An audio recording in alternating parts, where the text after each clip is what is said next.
Assalamualaikum warahmatullahi wabarakatuh. Bismillahirrahmanirrahim. Qala al-musannif rahimahullah ta'ala wa nafa'ana bihi wa bi-ulumihi fid darin amin al-anfal. Faslun.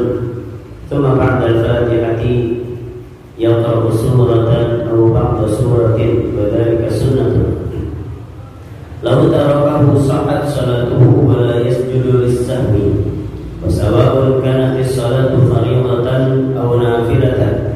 ولا يستحب قراءة السورة في صلاة الجنازة على أصح الوجهين لأنها مبنية على التخفيف، ثم هو بالخيار إن شاء قرأ سورة وإن شاء قرأ بعض سورة، والسورة القصيرة أفضل من قدرها من الطويلة، ويستحب أن يقرأ السورة على ترتيب المصحف ويقرأ في الثانية سورة بعد السورة الأولى وتكون تليها، فلو خالف هذا جاز، والسنة أن تكون السورة بعد الفاتحة، فلو قرأها قبل الفاتحة لم تحسب له قراءة السورة. Baik, kita melanjutkan tentang pembahasan pertemuan sebelumnya yang berkaitan dengan bacaan Al-Fatihah kita.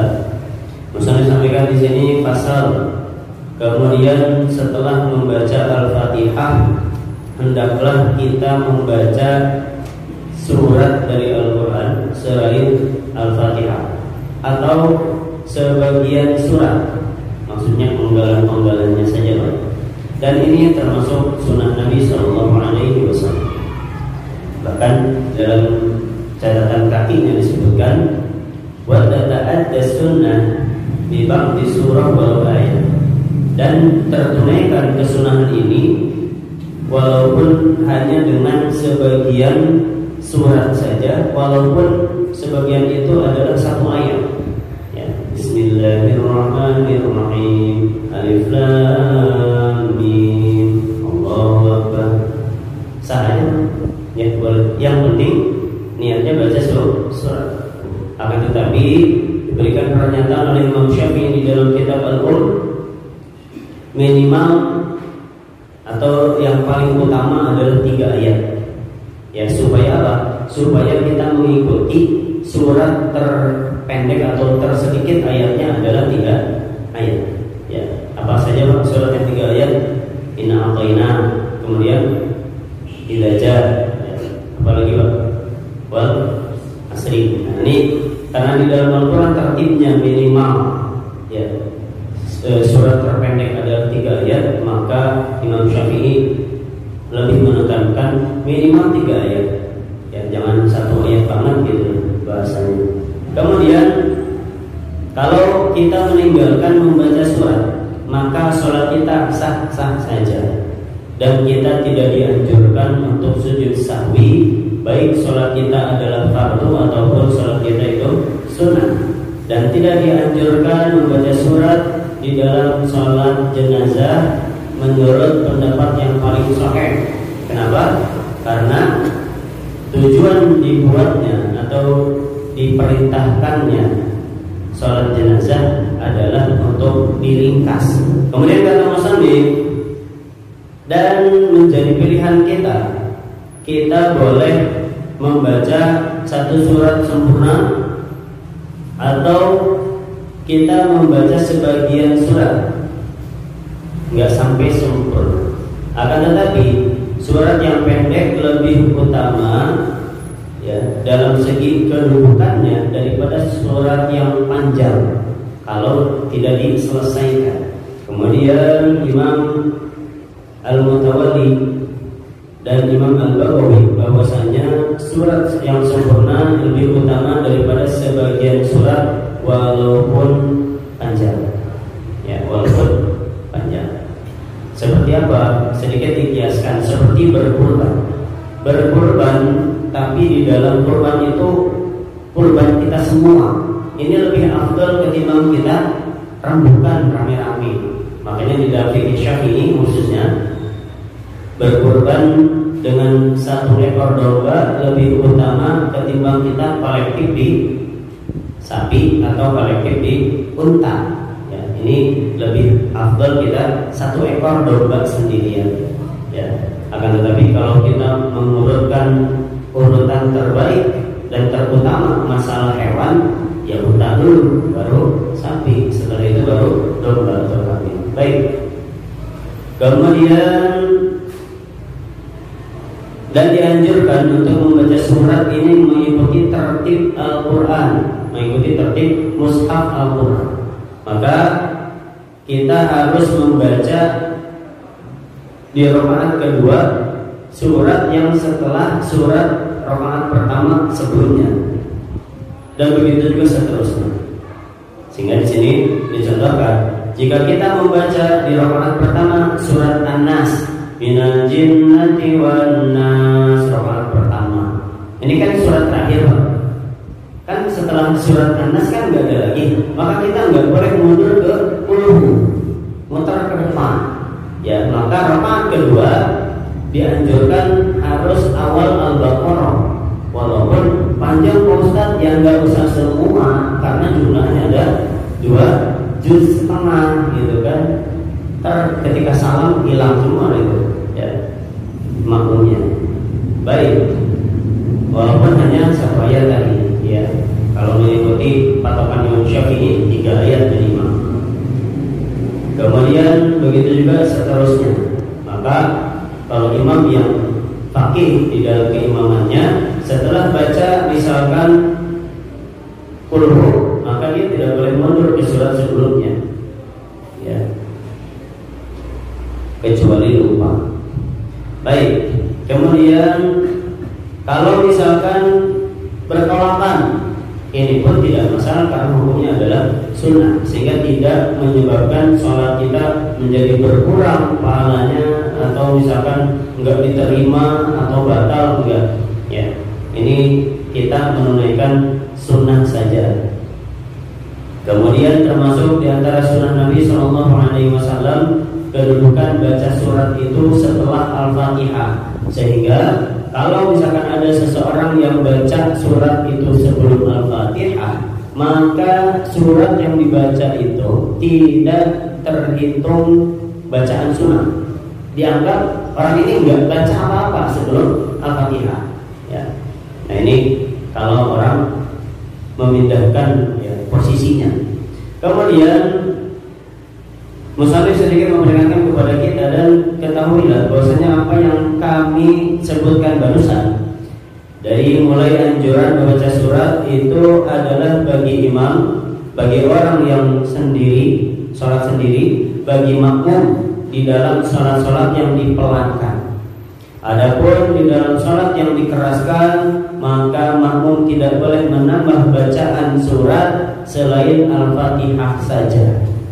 Kalau memang si makmum ini baca surat yang dibaca oleh imam, ya, si makmum dengar bacaan surat imam, ini tidak boleh menambah, ya, bagi makmum. Terus gimana kalau nggak mendengar? Fa'ilam yasma'ha aw sami'a hainamatan. Misalkan si makmum ini nggak dengar, entah mungkin karena kejauhan, imamnya nggak pakai mic, atau misalkan imamnya yang terlalu pelan gitu walaupun pakai mic misalkan, atau pakai mic dekat juga itu makmum tapi imamnya agak sedikit menggenyam Pak bacanya, misalkan baca bacaannya nggak jelas, maka kalau bacaannya tidak dipahami oleh si makmum, dianjurkan bagi makmum membaca surat, ya, membaca surat di dalam pendapat yang ashab.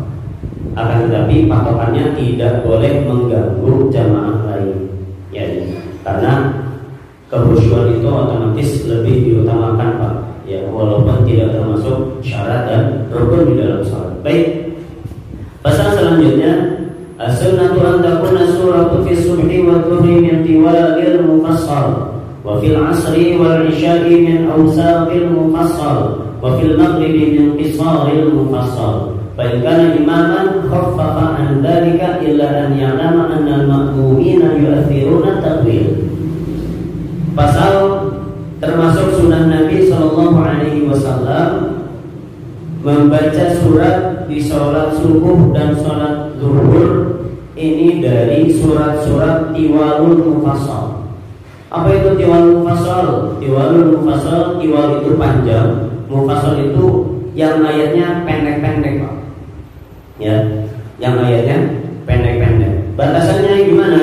Batasannya menurut musannif, dan saya juga membaca di dalam kitab karya Imam Ahmad bin Hajar Al-Asqalani. Mereka berdua menyebutkan bahwa batasannya yang namanya tiwalul mufassal itu dari surat Al-Hujurat sampai surat An-Naba. Ya. Dari surat Al-Hujurat sampai surat An-Naba. Kemudian itu di dalam salat subuh dan zuhur. Kalau Imam Ibnu Hajar sedikit memberikan alasan. Di waktu sholat subuh itu, Pak, orang baru bangun, kemudian setelah cenghar, ya bahasa Sundanya, setelah cenghar seger, semangat, ya semangat tinggi. Maka ketika semangat dikasih yang panjang dikit, ya. Jangan sampai lebih semangat dikasih yang pendek. Pas lagi capek-capeknya gitu kan, sholat maghrib misalnya, udah mau waktunya pendek, orang kecapean pulang kerja gitu, baca surat Yasin, langsung setelah salam imam misal seperti itu. Nah, kemudian di dalam sholat asar dan isya membaca surat-surat awsatul mufassal, yaitu pertengahan, Pak. Surat-surat mufassalnya yang pertengahan. Batasannya tadi kan tiwal mufassal sampai An-Naba. Nah, berarti pertengahan itu dari surat An-Nazi'at sampai surat Ad-Duha. Kalau Imam Ibnu Hajar menjelaskan sampai sebelum Ad-Duha, berarti Asy-Syams Al-Lail, ya. Al-Lail. Nah, kalau di sini Imam Nawawi lebih mengukuhkan dari surat An-Nazi'at, atau boleh dimasukkan An-Naba'nya, ya. Kalau di sini disebutkan Al-Hujurat tiwalul mufassal sampai sebelum An-Naba, karena An-Naba'nya disebutkan di sini oleh Imam Nawawi. Berarti awsatul mufassal dari An-Naba sampai sebelum Ad-Duha, sampai Al-Lail. Sedangkan qisarul mufassal atau surat-surat mufassal yang pendek itu di dalam sholat maghrib saja. Itu dari surat Ad-Duha sampai An-Nas. Ini boleh, Pak, ya, dipilih-pilih. Seperti tadi Imam baca rakaat pertama At-Tin, rakaat keduanya Al-Adiyat, masih qisarul mufassal. Jadi tidak melanggar daripada aturan Nabi Shallallahu Alaihi Wasallam. Jika kita menjadi imam, maka kita lebih baik memendekkan bacaan surat kita. Cari surat-surat yang pendek. Kecuali kalau kita tahu bahwa makmum ini lebih senang dibacain yang panjang, ini tidak masalah, ya. Akan tetapi perlu memang secara mayoritas, ya. Jangan sampai minoritas senang yang panjang, yang muda-muda, gitu. Yang sudah sepuh-sepuh, mohon maaf, ya senangnya yang pendek-pendek misalnya. Sementara mayoritas makmum yang sepuh, gitu. Berarti jangan ngikutin yang muda, karena yang muda mah dikasih setengah juz aja lanjut, gitu, ya. Beda dengan yang sepuh. Baik. Kemudian termasuk di antara sunnah juga di sholat subuh hari Jumat rakaat pertama kita hendaklah membaca surat Alif Lam Mim Tanzil, Alif Lam Mim Sajadah. Dikit, Pak, cuma 30 ayat. Cuman halamannya 2 halaman setengah. Berarti yang jadi masalah halamannya, Pak. Ayatnya mah dikit. Di rakaat yang kedua hal ata alal insan, ya, yaitu surat Al-Insan. Bahkan di sini ditambahkan oleh musannif, dan hendaklah membacanya ini sempurna, jangan setengah-setengah. Ya. Al-Insan halamannya 2 juga, Pak, ya. 2 halaman kurang lebih. Dan ada pun apa yang dilakukan oleh sebagian orang, katanya sedikit mengurangi, ya, sedikit mengurangi baca Alif Lam Mim Sajadah, tapi dikurangi, nggak sampai semuanya. Baca Al-Ta'ala Insan dikurangi, nggak semuanya. Maka kata beliau, fakhila sunnah, maka otomatis bertentangan dengan sunnah Nabi Shallallahu Alaihi Wasallam. Kemudian sunnah selanjutnya hendaklah di sholat id, sholat istisqa, di rakaat pertama setelah baca Al-Fatihah kita disunahkan membaca surat Qaf. Di rakaat kedua kita disunahkan membaca Iqtarabatis sa'atu wa syaqqal qamar, yaitu surat Al-Qamar. Boleh memilih Pak ya, membaca di rakaat pertama Sabbihisma rabbikal a'la, di rakaat yang kedua hal ataka haditsul ghasyiyah. Kedua-duanya pasangannya ini termasuk di antara sunnah Nabi Sallallahu Alaihi Wasallam. Kemudian sunnah juga di rakaat pertama sholat Jumat kita membaca di rakaat pertama surat Al-Jumu'ah, di rakaat yang kedua surat Al-Munafiqun. Itu berderetan Pak. Yang urutannya Al-Jumu'ah dulu baru surat Al-Munafiqun. Silakan. Dan jika kita mau mengikuti daripada sunnah yang kedua di dalam sholat id tadi, yaitu rakaat pertama Sabbihisma rabbikal a'la, rakaat kedua hal ataka haditsul ghasyiyah. Yang paling banyak dipakai oleh imam-imam khatib kita adalah setelan yang kedua. Setelan yang pertama jarang ya. Baik, kemudian dan hendaklah siapapun di antara kita, kata beliau, jangan sampai kita meringkas kepada sebagian surat di dalam surat-surat ini katanya. Akan tetapi bagian aradat takhfif, jika kita ingin sedikit memendekkan, maka boleh adraja qira'atahu min ghairi hadramatin. Boleh ya, baca surat yang pendek atau penggalannya saja, tapi bacanya pelan. Jangan sampai udah mah diambil 3 ayat terakhir, bacanya cepat. Ya ayyuhalladzina amanu idza nudiya lis-salati yaumil jumu'ati fas'au ila dzikril wa dzarul bai'i dzalikum khairul ta'lamun. Kan cepat banget.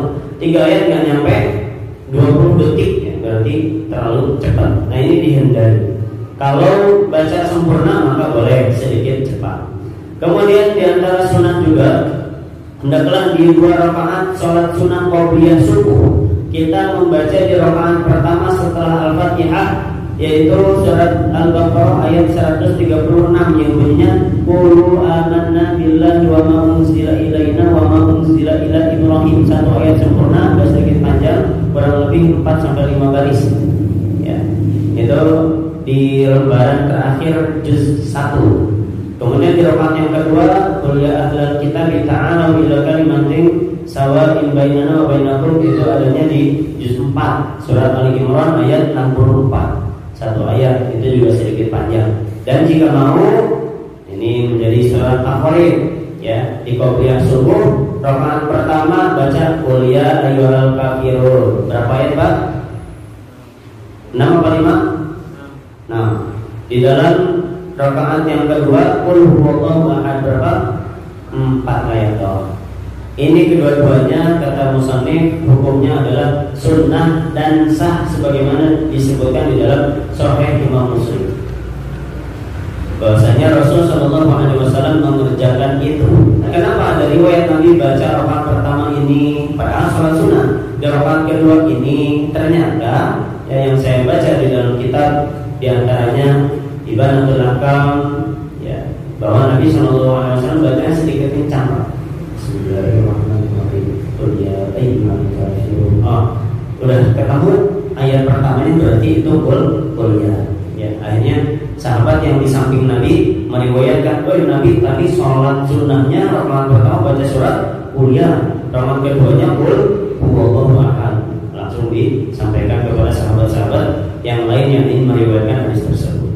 Adapun di dalam sholat witir, kalau misalkan dia melaksanakan sholat witirnya ini 3 rakaat, maka di rakaat pertama setelah Al-Fatihah sunnah membaca Sabbihisma rabbikal a'la, di rakaat yang kedua qul ya ayyuhal kafirun, di rakaat yang ketiga 3 qul terakhir. Kemudian ini saya tambahkan di dalam kitab yang lain disebutkan ya, Imam Ibnu Hajar Al-Asqalani menyebutkan kalau misalkan orang ini di rakaat pertama witirnya tidak sempat baca Sabihis, maka Sabihisnya harus dibaca di rakaat kedua. Kalau enggak baca di rakaat kedua juga rakaat ketiga. Begitu juga seterusnya. Ustaz berarti numpuk, iya. Ini resiko karena ini satu paket ya, satu paket. Jadi yang namanya satu paket nggak bisa bagi-bagi gitu. Contoh, kita rakaat pertama witir gaya bebas, maksudnya suratnya terserah saya gitu. Rakaat kedua ikut, iya ya, surat witir itu harusnya tiga satu paket itu gitu. Surat Sabihi, kuliah, kemudian 30 terakhir. Tadi saya nggak baca rakaat pertama, akhirnya harus baca di rakaat yang kedua. Cara gimana? Rakaat kedua berarti baca Sabihi dan kuliah. Rakaat ketiga baru 3 kul. Kalau di rakaat pertama, rakaat kedua tidak baca surat Sabihi dan kuliah, berarti Sabihi, kuliah, 30 terakhir harus digabung di rakaat terakhir. Ini yang dikehendaki oleh para imam kita. Baik.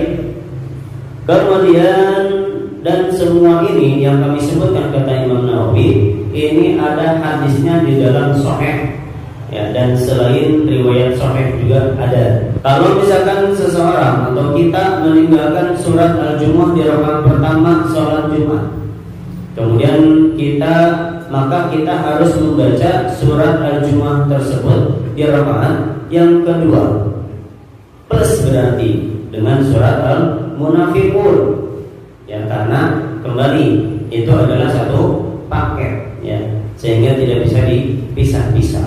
Begitu juga di dalam sholat Id dan sholat istisqa serta sholat witir tadi yang sudah duluan kita sebutkan, dan sholat sunnah qobliyah subuh ya, maka aturannya sama seperti itu. Contoh di dalam sholat Id tadi, sholat istisqa kan sunnahnya itu baca surat Sabihi dan Al-Ataka hadithul wasyiyah ya, atau misalkan surat Qaf dan surat Al-Qamar ya, gitu. Kemudian kita nggak baca di rakaat pertama, berarti rakaat yang harusnya dibaca di rakaat pertama kita gabungin di rakaat kedua bersama surat kedua. Kalau misalkan dibalik di sholat Jumat kita baca Al-Munafiqun dulu, kemudian di rakaat kedua baca Al-Jumu'ah, maka kita nggak usah mengulang Al-Munafiqun ya. Ini yang dikehendaki oleh musannif di sini, wallahu a'lam bishawab.